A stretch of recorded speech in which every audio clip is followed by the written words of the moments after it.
She was just There we walking down go. the street. That's what I'm wondering. So did he come up and attack her out of the blue and start ripping her clothes off? Mr. Van Sordell, you were charged with indecent assault. You're facing up to a year in jail and or a $4,000 fine. The witness stated that the defendant was on top of the complainant, lifting up her shirt, exposed her breast, and grabbing her vagina over her clothes. She stated that she yelled at the defendant and that he fled on foot from the original scene. She offered a picture of the defendant that she took as he was walking away. The complainant stated that she did not know the defendant and that the encounter was not consensual. She stated that she was walking down the street when the defendant approached her. As we were gathering their statements, the defendant returned to the original incident wearing a lime green shirt, blue jeans, and brown boots, which matched the clothing from the picture taken by the witness. The complainant and the witness then advised officer that he was then the defendant saying, "That's him," as they pointed at the defendant. The defendant resisted arrest, but ultimately was taken into custody. I would say so, because isn't it attempted sexual assault? Mr. Van Sordell, I'm going to find that there's probable cause to go forward with your case.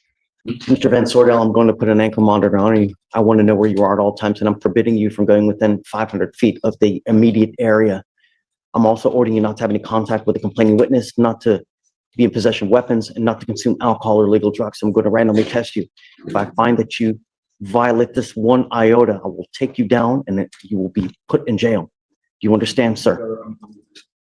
I know where to go. Don't go here. There are plenty of places you can go. Don't go here.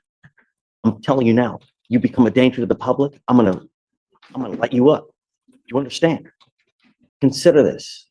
If you are homeless, you probably have no one that's gonna pony up $5,000 to $10,000 to get you out. The only reason you got out of jail is because you got a free bond. You will not get another one if you are put in jail because you violate these conditions, or you pick up a new case. You'll be stuck like Chuck, and nobody gonna get you out. You understand? The only thing I want are streets to be safe. What do you do for a living? Construction. I'm in work. Build buildings. That's cute. For real. How do you get money? How do you eat? I don't work. I don't make no money. Perhaps therein lies the problem, Mr. Van Sordell. Get yourself a job. The byproduct is you get money and you find something to do, because otherwise you become self-destructive. And the problem is there's a wake of destruction. I will give you an application for an appointed lawyer. I'm going to have you go to Victoria Center Reset, and then you will meet with Keith for your bond conditions. Don't violate these conditions, Mr. Van Sordell. Do you understand?